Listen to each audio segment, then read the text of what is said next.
গতকাল পশ্চিমবঙ্গের সর্ববৃহৎ নার্সারি পাড়া অর্থাৎ হুগলি জেলার অন্তর্গত জিরাট থেকে অর্থাৎ প্রামাণিক নার্সারি থেকে আমি নিয়ে এসেছি একটা আমের গাছ, যেটার কোনো আইডি কিন্তু মেনশন করা ছিল না।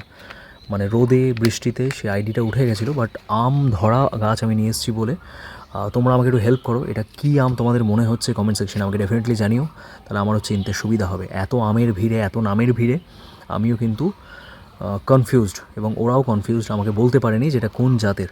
তোমরা আমাকে একটু হেল্প করো, আমি এটাকে আনপ্যাক করে দেখাচ্ছি। খুব ভালো করে তোমরা দেখো, আমি দেখানোর চেষ্টা করছি যতটা সম্ভব। এরকম একটা শেপ, একদম পুরো মনে হচ্ছে একটা ক্যাম্বিস বলের মতো, ঠিক আছে? তো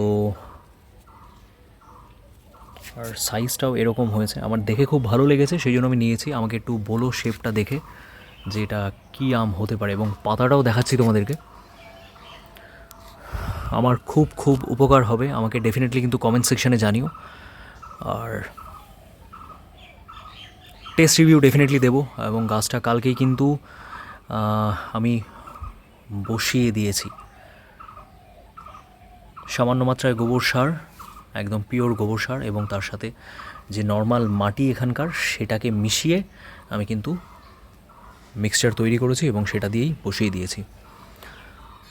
অবশ্যই আমাকে একটু জানিও যে এটা কী আম হতে পারে, তোমাদের দেখে কি মনে হচ্ছে।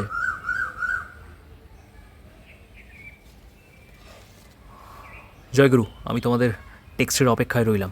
Thank you so much. Next কোনো ব্লগে ডেফিনেটলি দেখা হচ্ছে। চ্যানেলটাকে সাবস্ক্রাইব করো যারা প্রথমবারের জন্য দেখছো, আর ভালো থাকো, ভালো ভালো আম খাও, সুস্থ থাকো। জয়গুরু।